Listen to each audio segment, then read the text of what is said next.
Olá e bem-vindo a mais um episódio de Índia e a Esquerda Global. Se você é novo no programa, não se esqueça de clicar no botão de inscrever-se. Além disso, considere tornar-se membro do YouTube, apoiador no Patreon ou fazer uma pequena doação usando o link na descrição. Mas no mínimo, assista ao nosso programa, curta, compartilhe e comente. Permita-me dar as boas-vindas ao nosso convidado desta noite, o professor Mohammad Marandi. O professor Marandi é um dos principais analistas geopolíticos do Irã, com especialização em Ásia Ocidental. Ele leciona na prestigiada Universidade de Teherã. Professor Marandi, bem-vindo de volta ao Índia e à Esquerda Global.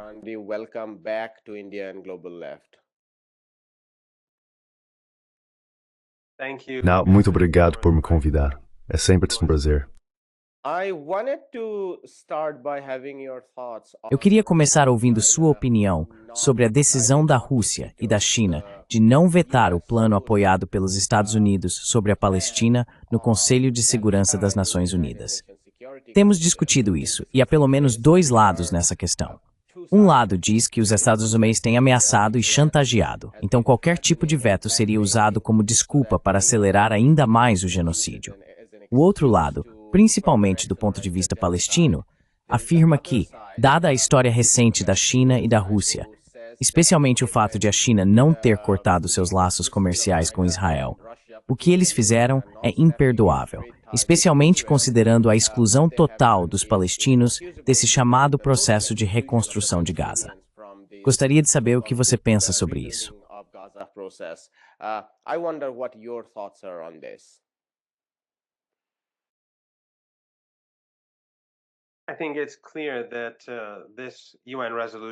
Acho que está claro que essa resolução da ONU foi vergonhosa.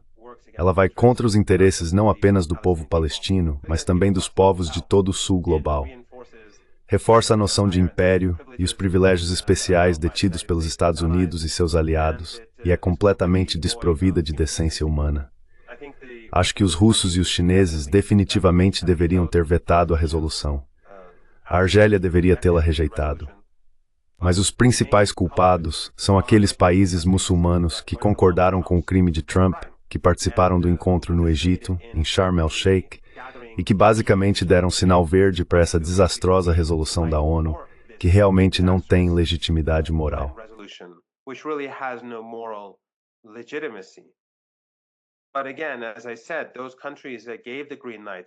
Mas novamente, como eu disse, aqueles países que deram sinal verde, aqueles países que foram elogiar Trump, serem elogiados por Trump e branquear o papel dele no Holocausto em Gaza, são os que devem ser responsabilizados antes de tudo. Como podemos esperar que o mundo rompa laços com o regime israelense, quando Erdogan, Sisi, Mohammed bin Zayed e Abdullah, na Jordânia, entre outros, mantêm relações? Como podemos esperar que o mundo rompa conexões comerciais, quando eles estão exportando petróleo, importando gás e negociando outros bens? E, em última instância, quando eles dão sinal verde a uma resolução tão vergonhosa, os países da região, então não se pode esperar que países fora da região, como a Rússia, como a China, entre outros, a rejeitem. Eles deveriam ter feito isso, e isso vai causar muita dificuldade para o povo palestino como resultado.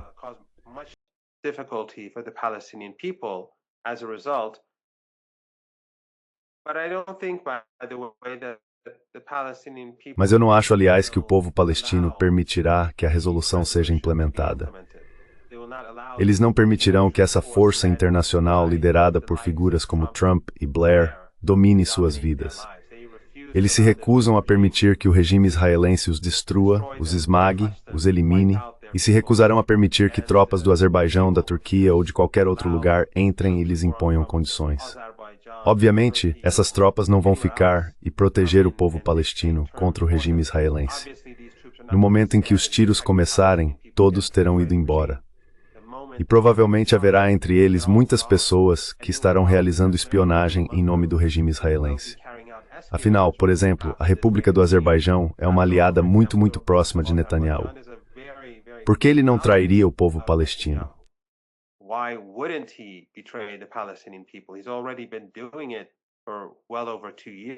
Ele já vem fazendo isso há mais de 2 anos com suas exportações de petróleo barato para Netanyahu. Então não acho que isso vá funcionar. Os palestinos rejeitaram. A única entidade entre os palestinos que apoia essa resolução vergonhosa é a Autoridade Palestina, que é basicamente o carcereiro de Netanyahu na Cisjordânia. Enquanto isso, os assassinatos continuam diariamente na Cisjordânia. Desde 7 de outubro de 2023, mais de 1.000 palestinos foram mortos na Cisjordânia ocupada. Zero responsabilização.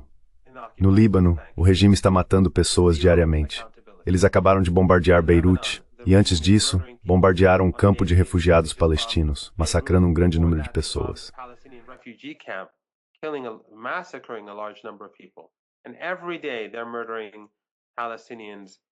E todos os dias eles estão assassinando palestinos em Gaza, inclusive ontem, provavelmente. Ainda não verifiquei as notícias. Hoje eles vão matar mais palestinos. Mas a mídia ocidental se afastou. Sempre tentaram minimizar o que está acontecendo na Palestina, em Gaza em particular e no Líbano. Mas agora fingem que existe um cessar-fogo que é inexistente. Então a matança continua. Os Estados Unidos estão tentando assumir o controle de Gaza em favor do regime israelense. Não há qualquer menção a um Estado palestino na resolução da ONU.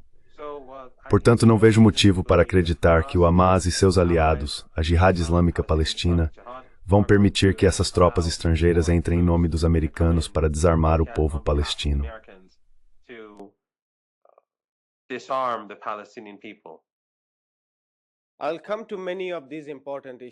Vou abordar muitas dessas questões importantes que você levantou, mas se eu puder fazer apenas uma última pergunta de acompanhamento sobre este segmento. Alguns analistas dizem que a China e a Rússia trataram a questão como um assunto regional, o que significou que o mundo árabe teve enorme influência e poder sobre ela, enquanto, é claro, os palestinos estão fragmentados e divididos, e assim por diante. Se é que podemos até dizer divididos. Alguns analistas contestam essa palavra, dado o quanto isso se tornou propagandístico. Mas considerando a fraqueza, digamos, da liderança palestina, o restante do mundo árabe teve mais voz.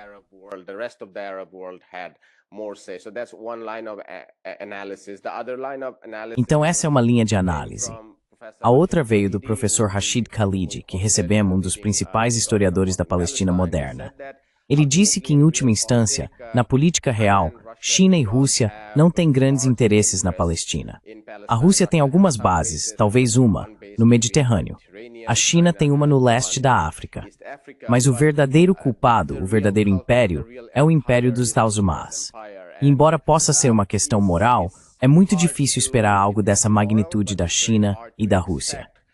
Fico me perguntando qual é a sua intuição ou opinião sobre por que eles, no fim das contas, decidiram não vetar.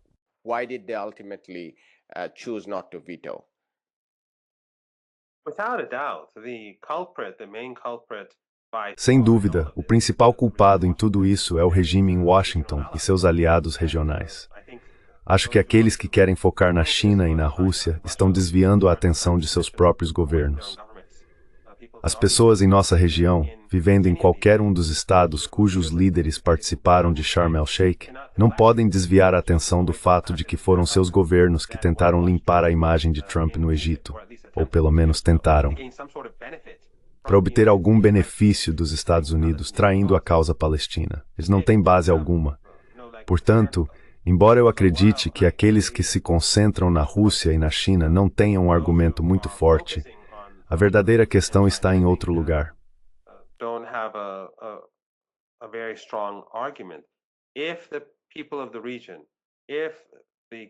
Se o povo da região, se os governos em Ankara, no Cairo, em Amman, ao redor do mundo, pela região, nos países vizinhos, nos países muçulmanos, nos países árabes, se eles tivessem adotado uma posição diferente, se a Argélia tivesse adotado uma posição diferente, estou particularmente desapontado com a posição da Argélia. Não tenho expectativas em relação a Erdogan. Tenho zero expectativas em relação a Mohammed bin Zayed, ao rei Abdullah ou ao general Sisi. Mas fiquei surpreso com a atitude da Argélia.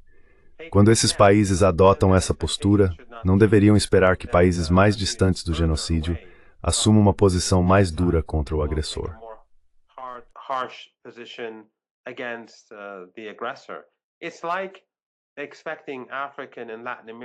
É como esperar que países africanos, latino-americanos e asiáticos rompam laços diplomáticos e econômicos com o regime israelense, o que todos deveriam fazer. Mas esperar que o façam enquanto a Turquia fatura bilhões de dólares por ano fazendo negócios com Netanyahu, enquanto o Sisi mantém os negócios de sempre e a Jordânia faz o mesmo. Esses países estão fortalecendo Netanyahu, ajudando-o e permitindo que ele leve adiante o genocídio há mais de 2 anos. Países ao redor do mundo, sempre que são instados a cortar laços, olham e dizem, bem, veja o que os vizinhos estão fazendo. Eles não estão cortando laços, não estão interrompendo negócios e comércio. Portanto, a principal responsabilidade, a principal traição é desses líderes dos países vizinhos, especialmente daqueles que foram a Sharm el-Sheikh, no Egito, para aquele circo.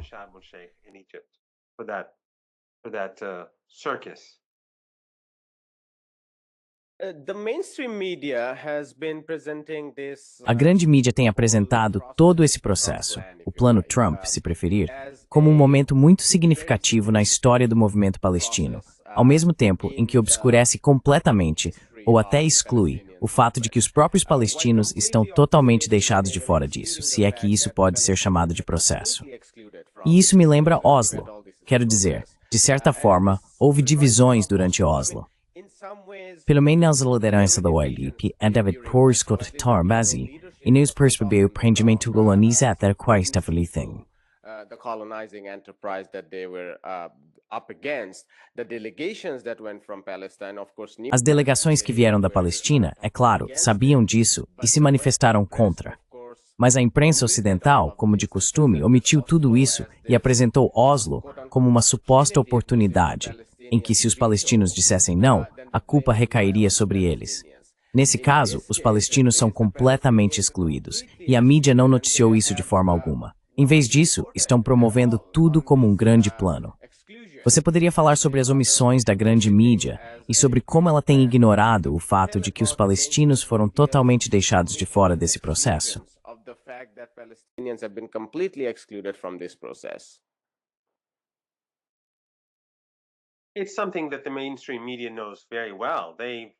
É algo que a grande mídia conhece muito bem. Eles já analisaram esse texto nas redações, sem dúvida, cada uma dessas entidades de mídia. Precisamos ter em mente que há um consenso entre o establishment político do Ocidente, e esse consenso é adotar uma posição 100% pró-Israel, até onde for possível. É por isso que a mídia ocidental tem sido tendenciosa contra o povo palestino desde o primeiro dia. Eles têm tentado esconder as imagens de suas próprias populações. Por que não distorcer ou ocultar os fatos da resolução da ONU? É uma resolução que realmente pertence à era do Império Ocidental de meados do século XX.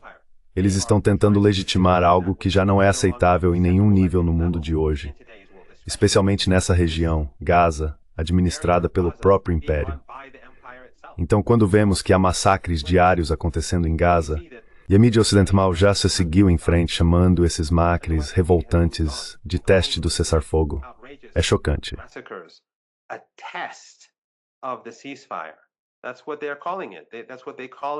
É assim que eles estão chamando. É assim que a mídia ocidental chama.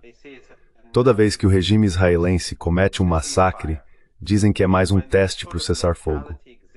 Então, quando esse tipo de mentalidade existe, em que o massacre constante de pessoas é apenas um teste, não se deve ter nenhuma expectativa em relação a nada que venha do Ocidente. Você não deve ter expectativa alguma. Na verdade, tudo que vem da mídia ocidental é uma distorção. É escrito para ajudar o regime israelense, a menos que as coisas fiquem tão ruins que simplesmente não consigam mais esconder essa realidade.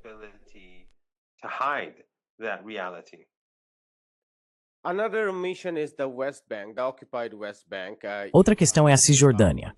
A Cisjordânia ocupada. Você mencionou cerca de 1.000 assassinatos.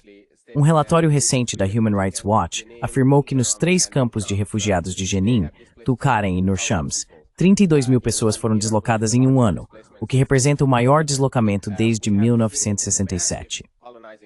Temos visto enormes desenvolvimentos de colonização nos últimos 2 anos, realmente enormes. Na verdade, houve um projeto de lei em outubro que deu sinal verde para expandir os assentamentos na área de E1. E isso foi completamente omitido novamente, com toda a atenção voltada para Gaza e o genocídio. O que nos parece é que estamos vendo uma anexação acelerada da Cisjordânia ocupada, semelhante ao que vimos nos anos 1990, e esse chamado plano de paz, ou seja, lá qual for o plano, está escondendo essa anexação, que é o verdadeiro desenvolvimento em curso na Cisjordânia. O que você acha? Sem dúvida, sem dúvida. No doubt, no doubt. Again, the Western media, just as it is hiding the facts. Mais uma vez, a mídia ocidental, assim como esconde os fatos sobre o que está acontecendo em Gaza, junto com as elites e diplomatas ocidentais, também está escondendo a realidade da Cisjordânia. Todas as grandes agências de notícias têm presença na Palestina ocupada. Todas elas, e mantêm relações muito boas com o regime israelense. Elas sabem exatamente o que está acontecendo em Jenin, sabem exatamente o que está ocorrendo em toda a Cisjordânia, e sabem que a limpeza étnica que está sendo realizada ali hoje é sem precedentes. Isso vem acontecendo nos últimos 2 anos, enquanto o regime israelense e a mídia ocidental têm usado a situação em Gaza para desviar a atenção das pessoas da limpeza étnica e dos assassinatos constantes na Cisjordânia.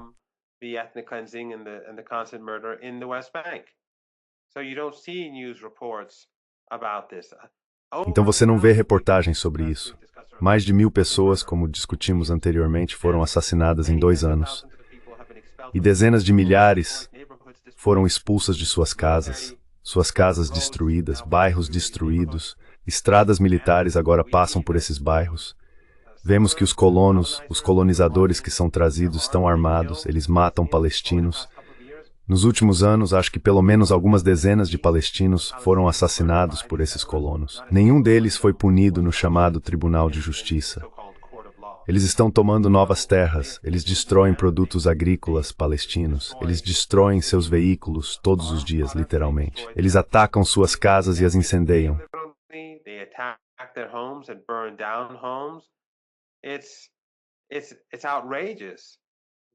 É revoltante o que eles têm permissão para fazer na Cisjordânia. E o exército israelense está facilitando isso. Eles viram o rosto e permitem que aconteça. Eles próprios não estão fazendo as mortes, porque em sua maioria as pessoas que foram assassinadas, bem mais de 1.000, foram mortas pelo exército. Então o exército está matando pessoas, os colonos estão matando pessoas, e eles estão colaborando para destruir suas vidas.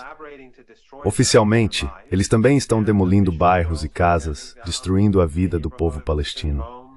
Mas você não ouve falar disso. Se ouve falar de algo é sobre Gaza. Você não ouve falar da Cisjordânia. Por quê? Porque o Ocidente está colaborando e a mídia ocidental faz parte dessa colaboração.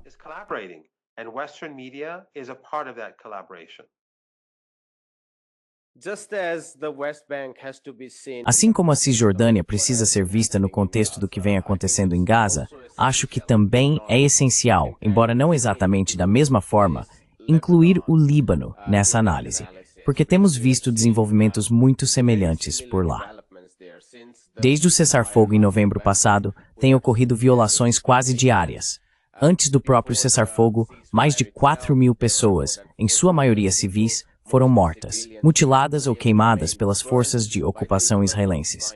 Elas têm constantemente decapitado e assassinado a liderança do Hezbollah ali.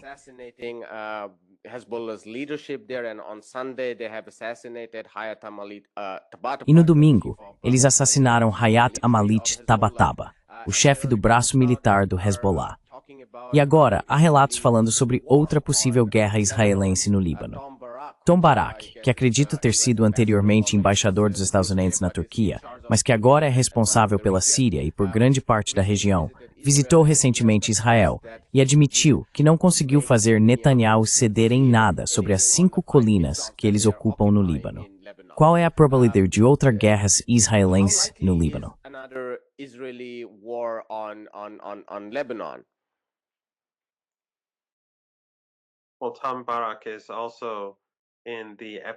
Bem, Tom Barak também aparece nos arquivos de Epstein, e Epstein pediu a ele que enviasse uma foto dele com uma criança para fazê-lo sorrir. Então são esse tipo de pessoas que estão no comando da política externa dos Estados Unidos e responsáveis por administrar ou tentar administrar nossa região. É realmente impressionante que o cessar-fogo entre o Líbano e o regime israelense tenha garantias ocidentais. São os governos ocidentais os garantes. Mas o regime israelense se recusa a deixar o território que está ocupando em violação ao cessar-fogo. E todos os dias, eles realizam ataques contra o Líbano. Bombardeiam engenheiros que estão reconstruindo casas porque querem promover uma limpeza étnica no sul.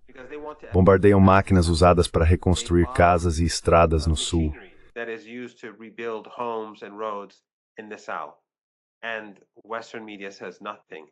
E a mídia ocidental não diz nada.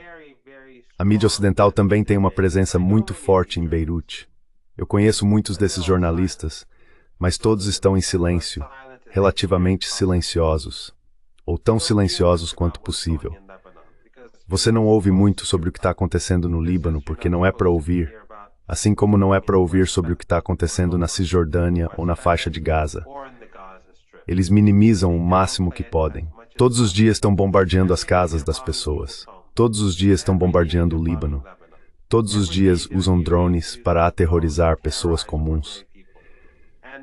E é interessante, há poucos dias um jornalista ocidental estava me entrevistando e eu disse que os israelenses estão assassinando pessoas.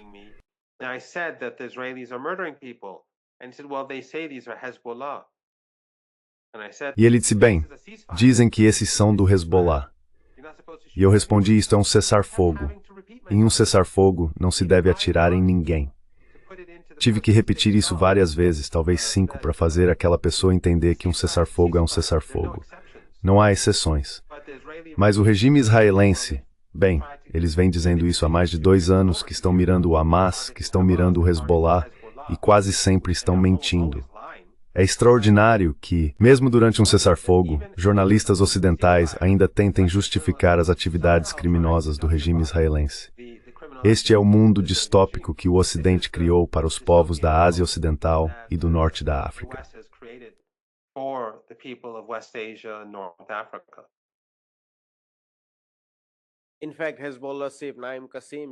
Na verdade, o chefe do Hezbollah, Naim Qassim, disse que desde o cessar-fogo em 27 de novembro, eles não atacaram nenhuma parte do norte de Israel, enquanto Israel continuou a atacar o sul do Líbano.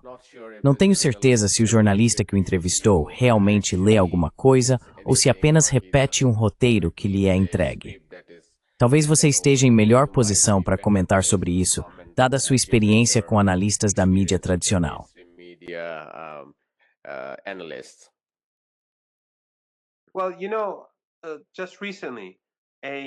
Bem, você sabe, recentemente uma família libanesa americana foi assassinada no sul pelo regime israelense. 3 crianças, 3 filhos, e o pai foram mortos pelos israelenses. Eles têm passaporte americano. A embaixada dos Estados Unidos expressou indignação? Claro que não. Os jornalistas ocidentais deram grande destaque a isso? De forma alguma. Assim como os palestino-americanos que foram assassinados na Cisjordânia e em Gaza nos últimos anos. O embaixador dos Estados Unidos fez algo a respeito? Não. Neste momento, há um palestino-americano de 16 anos sendo mantido refém pelo regime israelense e sofrendo abusos há muito tempo.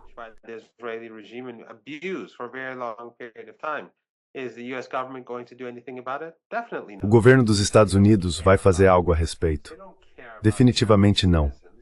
Eles não se importam com os americanos. Eles não se importam com os cidadãos americanos quando é Israel de um lado e cidadãos americanos do outro. Os cidadãos americanos não são nada. Eles não significam nada para o governo americano e não significam nada para a mídia ocidental. Isso é algo que temos visto, algo que temos acompanhado por mais de 2 anos. Isso não é especulação. Essas não são acusações. Quando você vê 3 crianças pequenas assassinadas, todas americanas, esperaria que se o governo americano é indiferente, como de fato é, a mídia ocidental demonstrasse indignação, mas não demonstrou.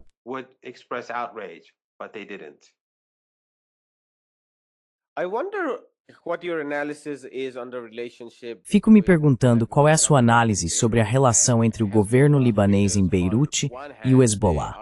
Porque, por um lado, eles parecem estar muito diretamente puxados para a órbita do Império Sionista e do Império Americano, já que estão considerando e até tentando levar adiante essas conversas sobre o desarmamento do Hezbollah. Por outro lado, é claro, a expansão do regime israelense e de seu empreendimento colonial os deixou muito apreensivos em relação a desarmar a resistência. E esse tipo de divisão também já vimos em outros lugares.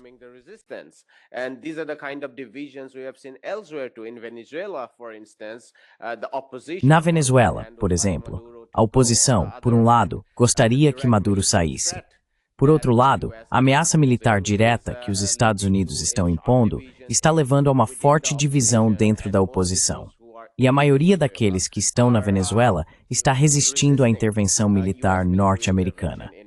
Alguns grupos chegaram até a se aliar a Maduro e estão participando da mobilização de resistência por lá. Gostaria que tu pensas sobre o governo libanês.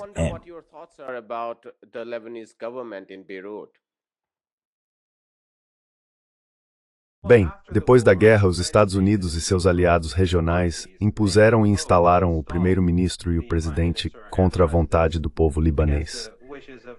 Depois que foram instalados, vimos eleições locais no Líbano e a coalizão do Hezbollah, o Hezbollah e seus aliados, venceu as eleições.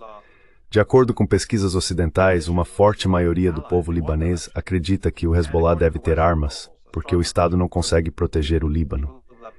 Os Estados Unidos nem o exército libanês ineficaz. Eles só querem, eles soubem que o exército libanês pode falecer. Ineffective. They only want the Lebanese army to be able to kill Lebanese. And with that, they don't even have the E eles nem sequer têm o direito de possuir defesas aéreas. Não têm o direito de ter defesas contra drones. Os americanos não permitem isso. Então, todos os dias, drones sobrevoam o Líbano, bombardeando pessoas, e não há defesas aéreas. Nunca haverá defesas aéreas, porque os americanos querem que o Líbano seja fraco e vulnerável ao regime israelense. Sempre, para que possam depois realizar novas ondas de ataques, tomar novos territórios e sair impunes. Essa é a política dos Estados Unidos. O Líbano, portanto, e as pessoas em todo o país reconhecem que a única coisa que protege o país é o Hezbollah.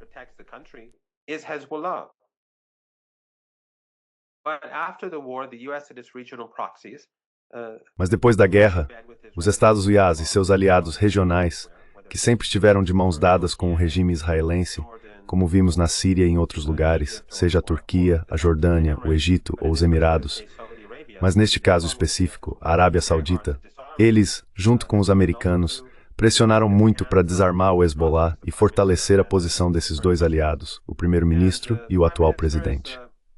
E o primeiro-ministro é apenas aquele velho tipo tradicional de Brown Sahib. Ele é submisso ao Ocidente. Ele é o que Malcolm X chamaria de escravo da casa. São pessoas sem dignidade nem honra e que estão presas ao que o Império lhes manda fazer.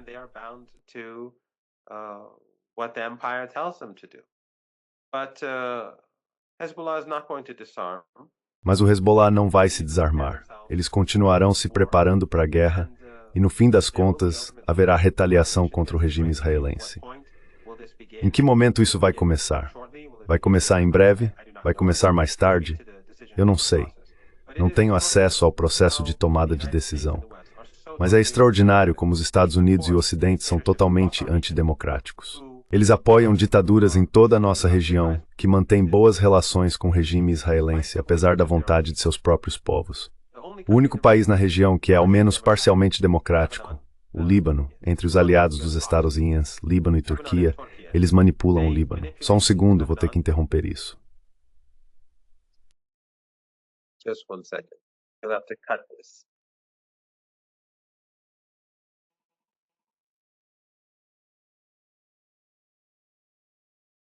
They manipulate in Lebanon. Is it good now? Eles manipulam no Líbano. Tá bom agora? Sim. Você pode me ouvir? Sim. Eles manipulam no Líbano e impõem políticos que farão o que eles mandam, apesar dos desejos do povo libanês. É um país pequeno. O número de ONGs ocidentais no Líbano é extraordinário em comparação com a população. Os Estados Unidos estão puxando todos os cordões e aplicando todo tipo de pressão possível, junto com seus aliados e procuradores regionais, para enfraquecer o Hezbollah.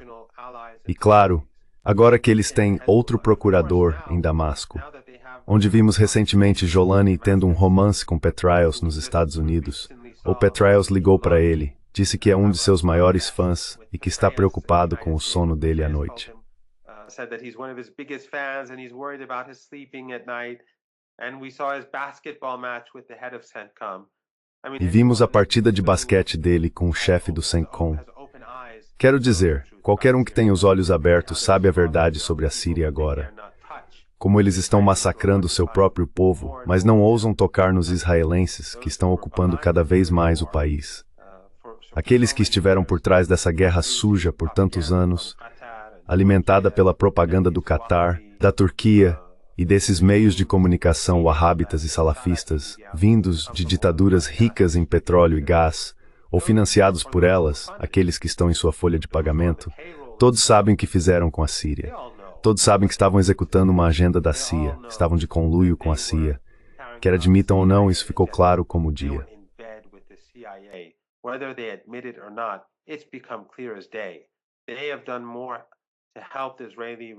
Eles fizeram mais para ajudar o regime israelense e minar a causa palestina do que qualquer outra pessoa. Mas de qualquer forma, o Hezbollah, nessas circunstâncias, em que o público o apoia, mas os representantes dos Estados-Unidos exercem pressão sobre ele, está atuando nesse ambiente. E nesse ambiente, eles têm tentado ajudar o povo de Gaza e manter parte das forças militares dos Estados Unidos e de Israel afastadas de Gaza, para que as pessoas lá possam sobreviver. O papel do Hezbollah é único, e seu heroísmo será lembrado na história. Mas a luta é uma luta muito difícil neste momento. Ainda assim, eles são um povo muito determinado, um povo muito íntegro, um povo único.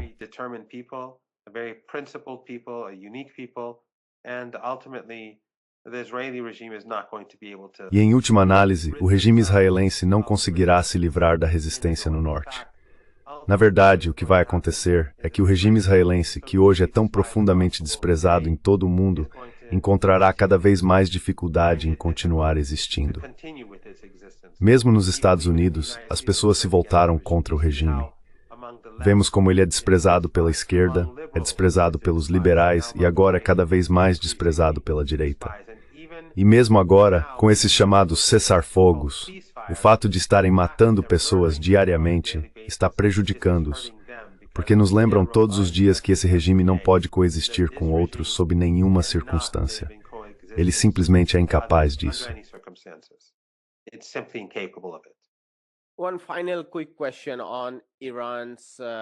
Uma última pergunta rápida sobre a capacidade do Irã de apoiar o Hezbollah. Vimos o comandante da Guarda Revolucionária Islâmica condenando o assassinato de Hayat Amali Tabatabai.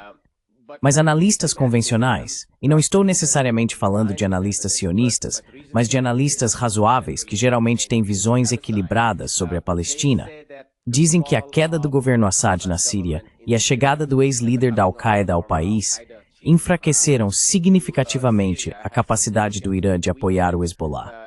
Agora, não quero dar aos nossos espectadores a impressão de que a resistência no Líbano existe apenas por causa do Irã, já que há propaganda nesse sentido, e a resistência pode sobreviver por conta própria. Mas também acredito que esse apoio é fundamental.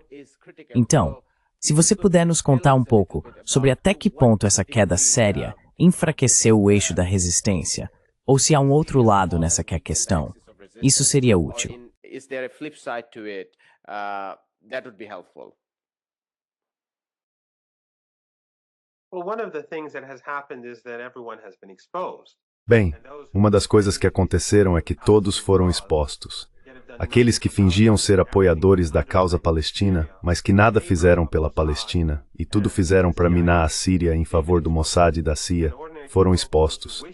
E as pessoas comuns, aquelas que desejam abrir os olhos para a realidade, agora a enxergam. Elas veem que o Hezbollah, desde o início, estava certo em suas políticas sobre a Síria, ao se opor ao plano da CIA de enfraquecer o Estado sírio. Acho que isso é importante porque ajudou a enfraquecer as ferramentas à disposição do Império Ocidental, seja por meio da Al Jazeera, da Al Arábia, da mídia turca controlada pelo regime de Erdogan, ou de outros veículos financiados por petróleo e gás.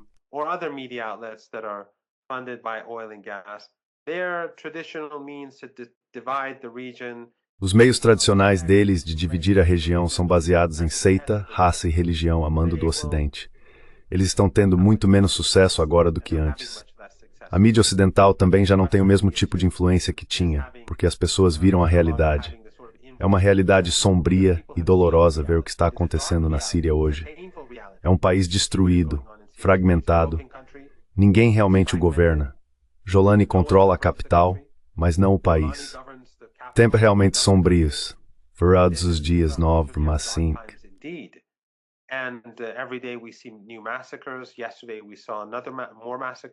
Ontem, vimos mais massacres cometidos contra o povo sírio, mas o regime não faz nada contra o regime israelense. Na verdade, está fazendo tudo o que pode para acomodar o regime israelense. Então, de certo modo, isso tem sido prejudicial ao império, pois as pessoas estão despertando para a verdade. Muitas pessoas que foram enganadas por essas narrativas durante uma década e meia agora estão enxergando a realidade. E dá para perceber pela mudança de humor em toda a região e em todo o mundo em relação ao que está acontecendo na Síria, exceto pelos mais cegos e sectários, cujas prioridades são o sectarismo acima de qualquer outra coisa. Todos os demais, mais ou menos, despertaram para a realidade.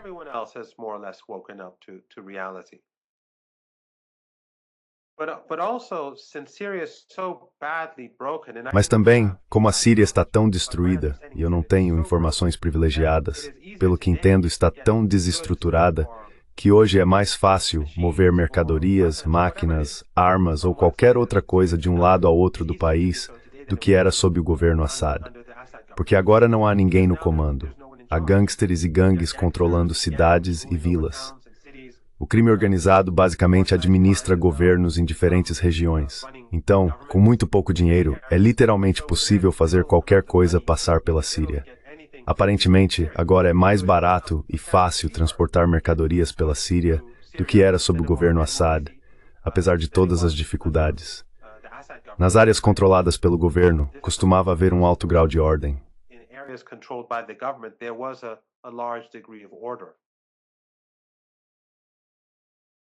Vamos encerrar por aqui, professor Marandi.